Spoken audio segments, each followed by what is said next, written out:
Right, without further ado, I'm going to introduce me. So tonight's presentation is Planning version 2021, Residential Development in 2021, or more importantly, Permitted Development in 2021. And what we're going to do is go through the changes, how it all looks right now, and where you could take advantage of the changes to PD over the next years to come. That's assuming, of course, the government doesn't change it all again. For those of you who don't know me and you're wondering who this batshit crazy person is sitting in his son's bedroom, my name's John McDermott. I've got 19 years worth of experience. I'm actually now in my 19th year. 1st of April, I turned 19 as far as town planning is concerned. I'm a chartered town planner. I have a weird set of initials after my name. That means I'm chartered and bonded by the Royal Town Planning Institute. I'm a planner first, active planning consultant, 40 plus applications on the boil at the moment. I'm currently up to 48 right now. I'm a developer second, doing some development, not much, small stuff, interesting stuff that I kind of like to play with. And I'm an educator third. I teach planning, and we do it in that order: planning first, developer second, educator third, because that's the order we believe you should be doing things. I do write for YPN Bite Size and Property Investor News, and I run this Property Expert Community Live online. And for those of you who really don't know me, I'm a proud Dacia Sandero owner. I don't go in for fast cars or posh cars. I love a bit of simple honesty, and there is my proud Dacia Sandero in front of a castle of all places. Permitted development sits inside our Victory model. Now, Victory, for those of you who don't know it, stands for V for verify, I for intelligence, C for comparables, T for team, O for options, R for reality, and Y for you. And it hits 3 of those buttons. V for verify, are you doing something that's allowed by national or local legislation? O for options, where is your escape, have more than one? And R for reality, what the site can actually deliver.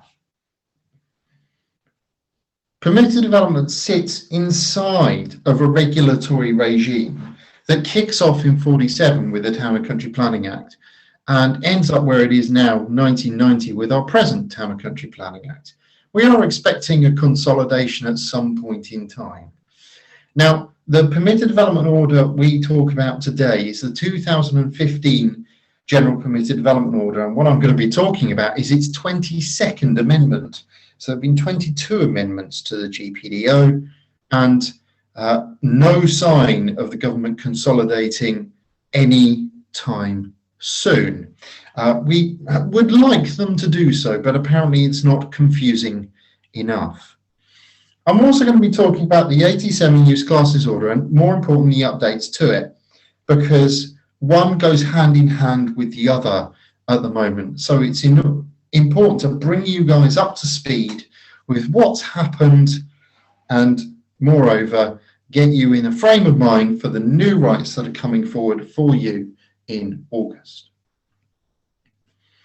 Permitted development is not an immunity from planning control. It certainly isn't.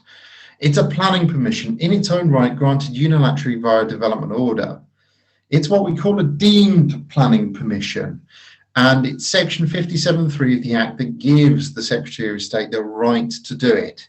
Now, our current Secretary of State, Robert Jenrick, has recently found himself in court for the changes he put in last year, and I'm pretty sure he's going to find himself in court by the changes he is putting in this year. But suffice it to say, it is very much his right, or her right, if we ever have a female Secretary of State for planning, to bring these changes forward. Various uses have different allowances. They can involve building work and they can involve a change of use, and happily they're about to be simplified. So buckle up, we're going to get there. Now, there are some restrictions. Generally, PD doesn't apply in national parks, conservation areas, listed buildings, SSSIs, or explosive hazard areas. But importantly, ladies and gentlemen, of the jury, there are indeed exceptions to these rules, and I'm going to be reflecting upon them. Not one permitted development allowance is similar. There are similarities between them in terms of what they do and how they're worded, but there are vagaries between them as well, so you have to read them all independently. Councils can indeed remove rights through Article 4 directions. They can only do that when the permitted development right is fully engaged, i.e. when it goes live. So there won't be any Article 4 directions for the new stuff for August just yet. And councils can remove rights on properties through planning conditions. Most likely to be some of that, to be fair, but happily the NPPF is making it increasingly more difficult for councils to justify said planning conditions, and where they have tried, we tend to win appeals consistently. Permitted development is important because of what we call fallback.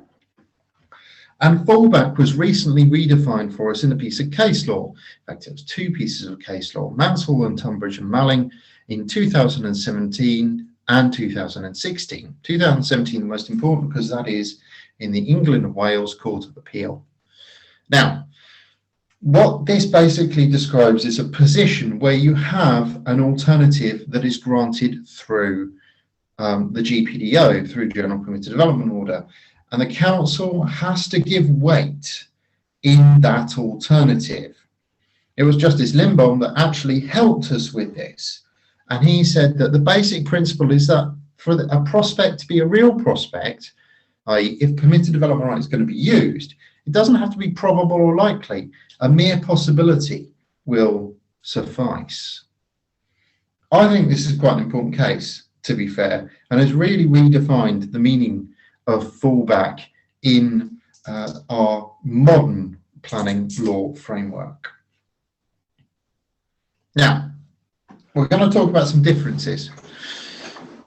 Permitted development and prior notification, two sides of the same coin. A permitted development right, a straight permitted development right, doesn't require you to do anything. You don't need to notify the council if you don't want to.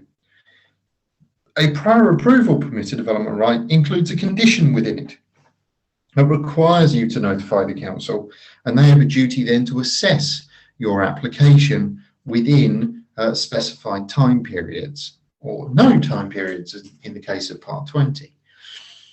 So prior approval or prior notifications mean simply to notify before you start work, or importantly, change the use. But what's the change of use, I hear you cry? Well, change of use in planning is a material change of use, shifting from one use class to another. Now, it's governed by para 56, which is the time that development began. And 56(1)(b) tells us that a change of use happens when it happens. Now, that means that changes of use are not theoretical. They cannot be dealt with theoretically. They can only be dealt with in the here and in the now. And because they can only be dealt with in the here and in the now, you have to actually execute them in order to claim anything from them. Really important that, because of what I'm going to be going on to say in a bit.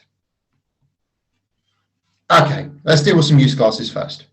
Now, assuming you weren't asleep in September or hibernating or out of the country, you will have noticed that there was a change in vocabulary used by planning consultants. We stopped talking about shops in A1 and we started referring to them in Class E. And that's because on the 1st of September, the use classes order took a bit of a shift.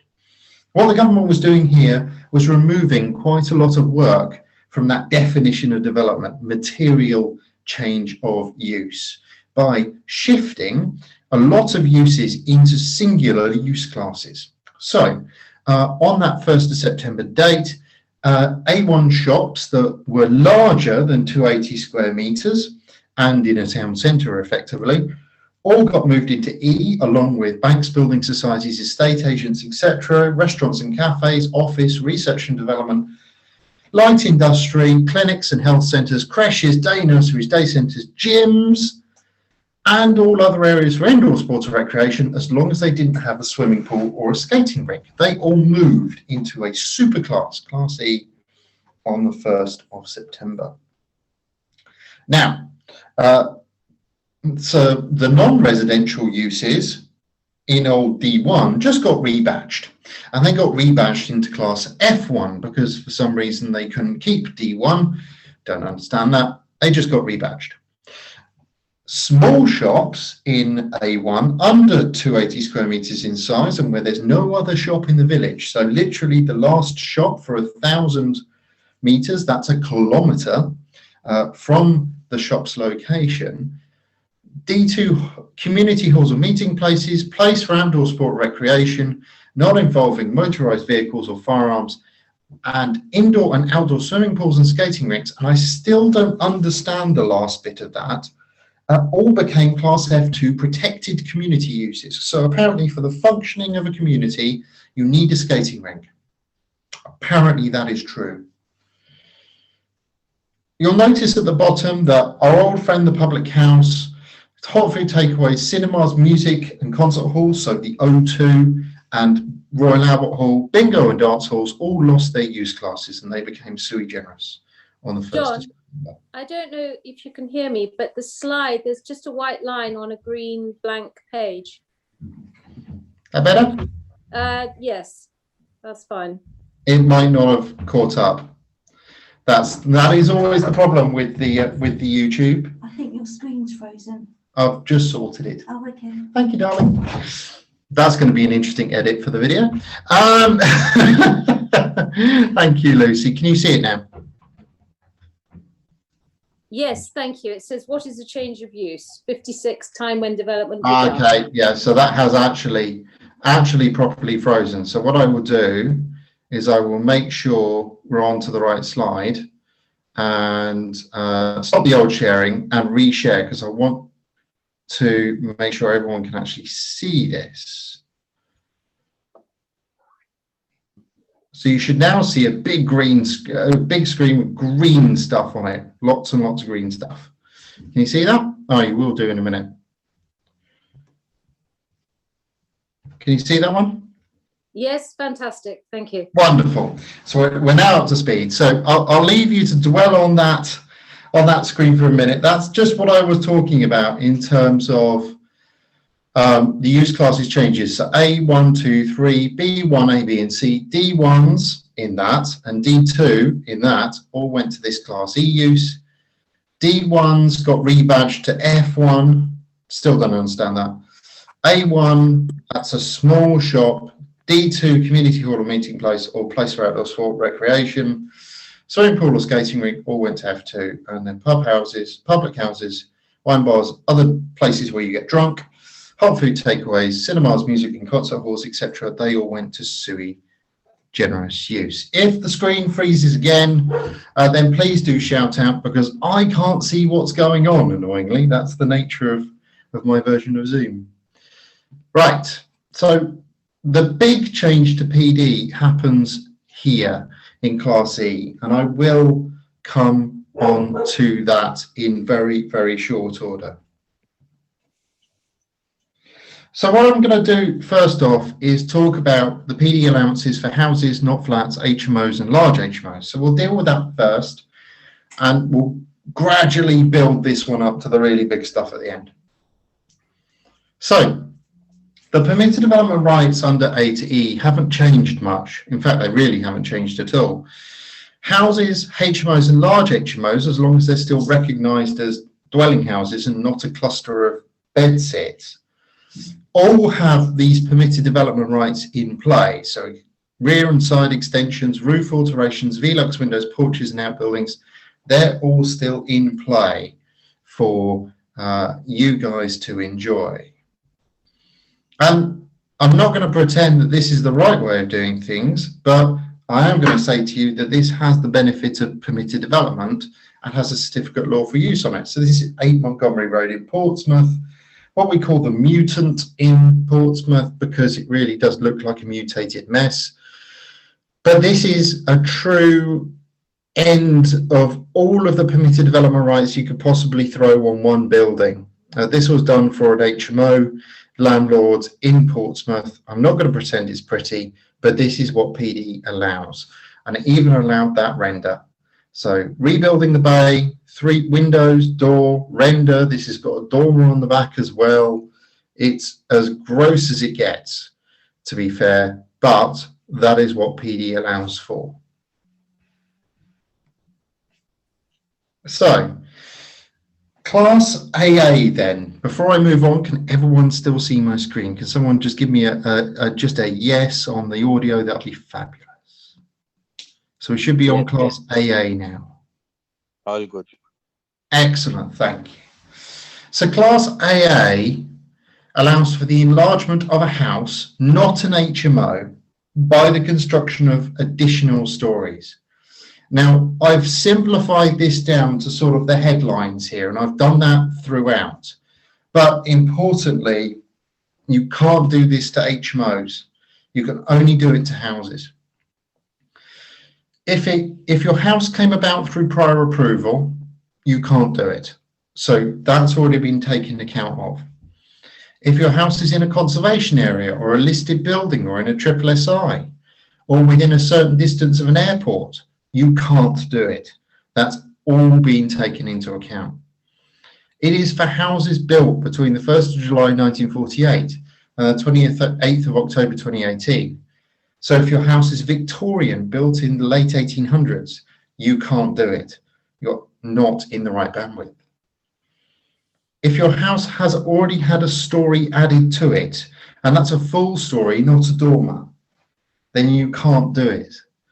There are a lot of holdbacks here, but it's important to go through them. You can't do it if your property as existing is higher than 18 meters or by the extensions would be higher than 18 meters. There are limits on roof height and floor to ceiling height. These are incredibly complicated permitted development rights. Your extension must be constructed onto the main elevation. You can't set it back. You can't hold it back to a rear wing. You must build it off the front wall. You're not allowed to put any external structures on it. You're not allowed to wrap it in an Iron Man style skeleton to hold it up. And you're not allowed to do any other work other than that to strengthen existing walls, footings, or foundations.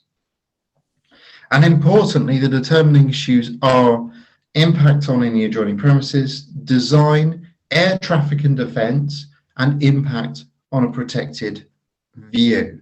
Now, I know of one of these that's been approved in the country to date in London Borough of Camden, and it was a property that was featured in Architects Journal of all places, and something that I popped into the Property Expert Community Facebook group at the time. So just have a look at my posts and you'll see the link to it. We're going to move on then to allowances. Oh, before we move on, I just want to say this. If you're an HMO landlord and you're thinking, aha, he didn't say I couldn't convert to an HMO later, the government has got you. So there is a nasty little condition inside of all of these prior approval rights, everything that's new, to prevent you doing exactly that. There is a nasty little clause that says your Class L, house to HMO and back again, permitted development right is removed in full the moment you use one of these rights. The government has worked out that loophole and has removed it because the purpose isn't to build HMOs. The purpose is to build flats and houses and to make houses bigger. So you would have to apply for planning permission irrespective of whether or not you're in an Article 4 area if you were to extend a property through this Class AA permitted development right. Let's move on then to PD allowances for commercial buildings, part 3 of Schedule 2. Now we're going to talk about the preserved stuff first, and then we're going to get on to something new and exciting second. So, Class G and Class L.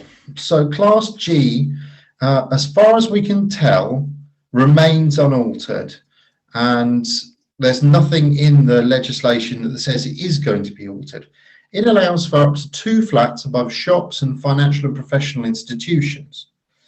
At present, and this has been confirmed for us by the Ministry for Homes, Communities and Local Government, and a copy of that confirmation is actually on our website, it is immune from the national standards. However, this may be altered in August when they finally catch up. Class L, house to HMO and back again, is in itself unaltered and is also immune from the national standards. We've seen a couple of councils saying when you create an HMO, you're creating a dwelling house and therefore that needs to comply with the national standards, and that's not correct either. Now, Class G itself remains amazing. 2 flats above a shop is fabulous. There's still no restriction on a town centre, so you can do this in a town centre environment. There's still no restriction in the conservation area either, and there's still no restriction on a listed building. And yes, you did hear me correctly, there is no restriction on a listed building. And importantly, there is no time code. You can change use into it and you can build into it as well. Right. Now, before I move on to the next slide, I just want to make sure you can all see my screen still, and we're on 31 High Street, Bromsgrove. Can everyone see that okay? Yeah, it's all good. Yeah. Wonderful, thank you all. So we wanted to present you guys with an example of where we've done this, and here it is, 31 High Street, Bromsgrove. This is a grade 2 listed building and inside a conservation area and in a major town centre location. And the bedroom centre here has 2 permissions sitting on it. One, a certificate of lawfulness for the conversion of the upper floors to form 2 flats, and 2, a lawful listed building consent for the works necessary to convert to 2 flats. Now, fundamentally, I can't get you out of the listed building consent part, but I can absolve you of a planning permission using Class G. So you need one, but not both in these circumstances. Right, prior approval for new dwellings, the updated menu, and this is and the ones starred here are preserved until the 31st of July of 2021. So this should all be very familiar to you, but I need to again bring you up to speed on these allowances.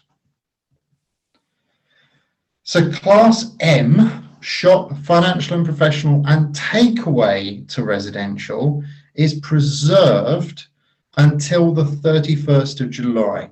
The 31st of July will be the last day you're legally allowed to submit one of these applications. And I did say the word submit. It's not a determination deadline, it's a submission deadline.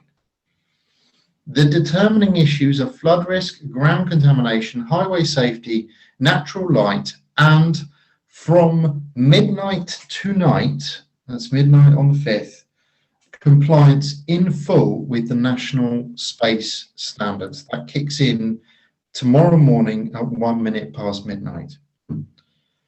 Your property must have been in use in one of these uses on the 20th of March 2013.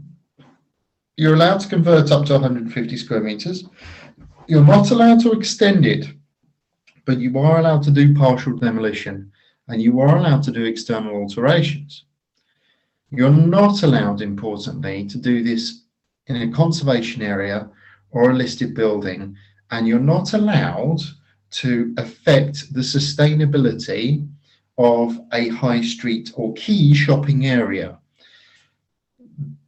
We always caveat that to not on the high street because it's always difficult to see whether or not the council is going to take something as key shopping area or not.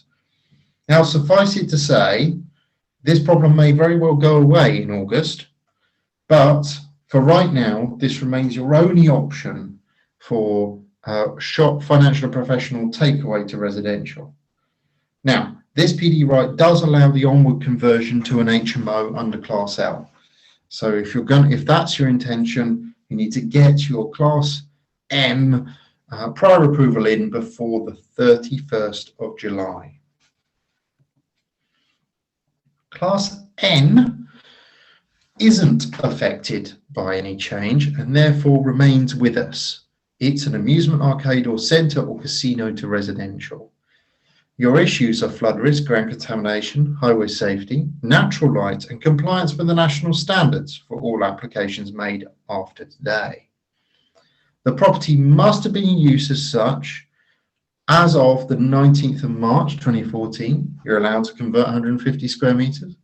You're allowed to do those external alterations, that partial demolition, but you're not allowed to extend. You're not allowed to do this in a conservation area and a listed building, and again, you're not allowed to affect the sustainability of a key shopping area. I've never been allowed to do one of these. I've never had a chance to do one, and as soon as I do, I will be over the moon. I'll be able to replace this graphic of Clarence Pier with something else. If this property was not in a conservation area, and for some weird reason it is, this is the seafront conservation area in Portsmouth, I would definitely be going for those top 2 floors out of my 150 square metre allowance. Class O office to residential is again one of these PE rights that is not preserved. So it will die on the 31st of July and be replaced with what I'm going to talk about next. Your issues are flood risk, ground contamination, highway safety, noise, natural light, and compliance with those pesky national standards for all applications made after today. The property must have been in use as an office on the 29th of May of 2013. You're not allowed to do any external alterations at all. The building must be convertible as is, and you're not allowed to do any demolition, but you are allowed to touch these buildings in a conservation area, and you are allowed to touch them in a high street setting. This is Birch Street in Wolverhampton. This permitted development right has always allowed the ongoing conversion to Class L, through Class L to HMOs. So this is one that we did for a certain Mr. James Halliburton in the West Midlands. This 33 flat development became 33 HMOs through the onward conversion under Class L. Q still remains one of the best ways of getting development in the countryside and in the greenbelt. It is agriculture to resi. Now, for agriculture, read agricultural business and agricultural holding. It has to be a proper business there. It cannot be just a hobby. Your issues are flood risk, ground contamination, highway safety, natural light, and dang it, they've got you again, compliance with the national standards after today.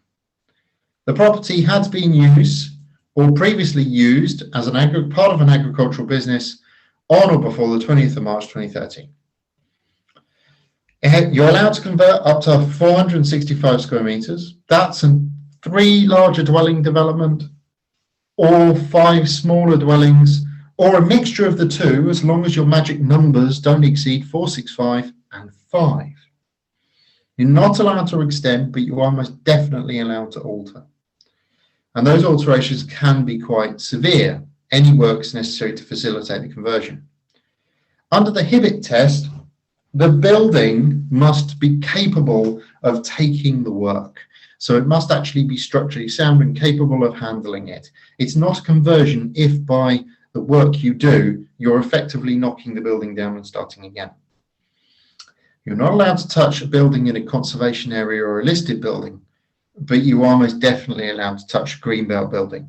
And again, this remains the best opportunity for development inside the greenbelt that I know of. Haycorn's Turkey Farm here in Palestine in Hampshire. 3 dwellings out of that bottom barn, demolition of that middle barn in order to make room for the gardens in a rather beautiful part of the Hampshire countryside. All right. Before I get into this, I just want to make sure you can all still see my screen and that everything is still working. So is everything still working? Can you all still see my screen okay? Yes, Yep. done. Thank you, because we're getting on to the next bit. I'm sorry for the technical issues today. I don't know what's going on, but sod it. Let's be British about it, keep calm and carry on, eh? So as per the government announcement on the 31st of March, and as per the release of the statutory instrument on the 1st of April, it literally came the day after. And we all looked at it thinking, is this an April Fool's joke? And it really, really wasn't. Your new prior approval allowances will look like this from the 1st of August. Class MA replaces O and N. Class N remains the same and Q remains the same, but MA is the big new permitted development right. Okay. This is what it allows. It allows for the change of use from any use or mix of uses within the commercial, business and service use class E to a residential use in C3. Now, you can put as many flats as you want inside that C3 provision, subject to the national standards. And you are required to be fully compliant with the national standards. So this is not a case of allowing microflats. This is very much the case that you will be needing to comply with at very least the minimum 37 square metre threshold. You will be permitted to convert up to 1,500 square metres of vacant floor space from a use in Class E to residential dwellings, right? And that's any use in E. The building must have been vacant for 3 months and it must have been in Class E or in the previous constituent uses in E for at least 2 years. They had to put that previous constituent bit in because we've only had Class E for, well, less than 6 months. And so they needed to be able to jump back behind that. That's fine. Now, importantly, you'll note that there is no use as of a specified date in here. That is a rolling 2 years. So that means you can roll back the clock. You can change use and wait. Your issues are going to be flooding, transport, contamination, impact from noise from commercial premises on the occupiers, adequate light, where you're in areas for employment industry or where you're changing the use of a nursery and health centre provision, the impact of those will be assessed, full compliance with national standards, and you're reading the bottom one correctly, you will be allowed to do this in a conservation area, and in a conservation area only, the impact from the loss of the ground floor solely commercial use. If you convert the upper floors, they will not have any regard to it. That is the new PD right that will become the only way of doing it after the 1st of August. Now, I'm going to say some words here. This is the most expansive permitted development right you've ever been given, right? I'm going to say that with no hyperbole at all, that this is the biggest prior approval right they've ever given, affecting the most and widest range of properties. Please use it responsibly. I beg of you, please use it responsibly. There's a great quote, with great power comes great responsibility. The government is giving you great power. Please use it responsibly. I'm sure there are plenty of other gurus out there who will be looking at this going, yes, that's a charter. Please don't. Please be sensible. Final set of slides then. We're just going to reflect upon the stuff in part 20 for construction of new dwellings on top of existing buildings. And we're just going to reflect upon this, and then I'm going to show you a couple of case studies, and then we will we'll all be done, and I'm sure there'll be plenty of questions for PQTs. So the Part 20 rights are A, B, AC, AD and ZA. Why the government can't just do A, B, C and D is beyond me, but that's what they've gone for. We'll go through them, and if the screen is frozen, what I'm saying doesn't tie up, then please do shout out. So Class A then deals with new dwelling houses on detached block of flats. Now this allows for the construction of up to 2 additional stories and new flats on top of an existing detached block. Now again, this has been massively simplified for the purposes of this presentation. There are lots of restrictions in all of these rights and I can't go through them all. We'll be here for 3 years. So we're just going to simplify them down to what you're allowed to do and then the issues. So you're allowed any engineering works necessary, plant, services, means of access, bin store, all that good stuff. And the council will consider through prior approval, transport and highway impact, air traffic and defence, contamination, flooding, external appearance, natural light, amenity impact, and impact on a protected view. Now, I don't actually know of any of these that have been approved in the country yet. Most of them are presently at appeal, and we are waiting for the inspector's verdict in order to work out what is good and what is bad. Once we have that verdict, we'll be in a much more powerful position to be able to argue these with the council. AA is for new dwelling houses on detached buildings in a commercial or mixed use. Now this has been updated because of the Class E changes. So that has been expanded and broadened. The right allows for 2 additional stories, new flats on top of an existing detached building or in commercial or mixed use with all of the good stuff that you need. And the determining issues are broadly the same as before: transport and highway impact, air traffic and defence, contamination, flooding, design, natural light, amenity, and impact from residential uses and protected views. Now that impact is to stop you effectively putting one of these in the middle of an industrial estate. Please don't. As with all of the prior approval rights, you're creating dwellings and you'll have to be fully national standards compliant from tonight.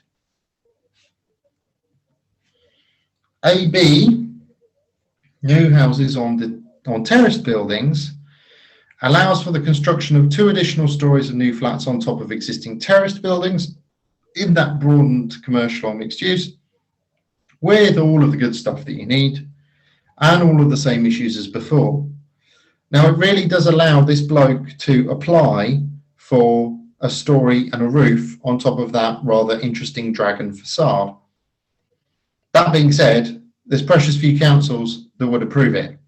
The idea behind this permitted development right is to fill in a blank in a terrace. So to fill in like a bit of bomb site infill. That is what this right should be used for in reality. The next 2 are weird. I'm going to be honest and say they're weird. They're from the mind of either a lunatic or something else. But you know what? They went to court and won. So let's just go with it.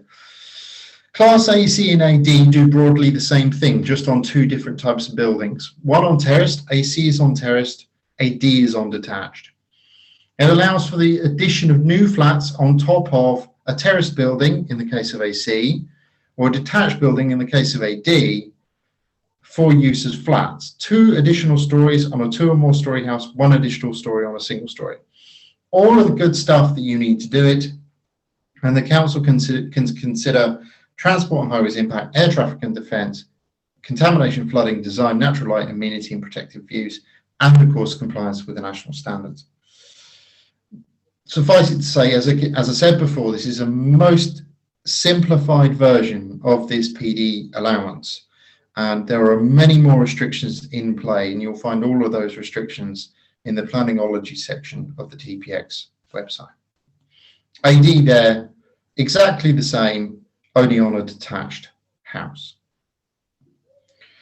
ZA allows for the knockdown and rebuild of a block of flats or an office or a research and development building or a light industrial building to form a detached block of flats or a detached dwelling house.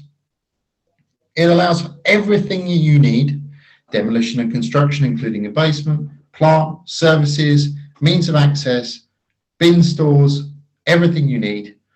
But by the time you get to the determining issues, this is nearest makes no odds a planning application. We've got transport, contamination and flooding, design and external appearance, adequate natural light, impact on amenity, noise, impact on business and the new residents, impact of the development heritage and archaeology, method of demolition, plans for landscaping, air traffic and defence, and impact on a protected view. So in reality, this is near as makes no odds to a planning application at this stage. And of course, again, you will need to comply with the national space standards. Fine. I'm going to take a quick break. Make sure everyone is still with me. And so we're going to talk a little bit about the future, a couple of case studies where we've got planning permission, and then I'll open it for questions. So here we go. Boris has plans. Now we know Boris has plans because he's consulting on them right now. We're seeing an update to the National Planning Policy Framework. We're going to have a 2021 NPPF in short order. He's consulted on changes to the planning system. There's going to be simplifications to the General Permitted Development Order because of things not needing planning permission anymore. So, for example, some of the PD rights are just going to go away because you don't need them anymore. So Boris has plans for us. But I want to talk about this. Where there is a need, where there's no PD, apply for planning permission. And I just want to reflect upon para 118 to the NPPF, which says here that planning authority should give substantial weight and to the value of using suitable brownfield land within settlements, promote and support the development of underutilized land and buildings, for example, converting space above shops, and support opportunities to use airspace above existing commercial and residential premises. Everything's there that you need in order to do things to commercial buildings. And this really, ladies and gentlemen, is the year for attacking the commercial sector, because we've got the Class E use, we've got the Class E permitted development right under MA. So where you don't have a PD right, apply for planning permission. A couple of examples here. So this is Surbiton High Street. On this one, we did 2 flats above an existing bank as a permitted development right. We then got planning permission for 1.5 stories more on top of this site to form 3 dwellings. This site is in a conservation area, but it's the short building in the conservation area. We were filling in the air gap. This is what it, or the photo montage of what it will hopefully look like when it's all said and done. A nice logical addition to that building. And then Rolleston Street in Salisbury, this had a consent on it for 3 flats already.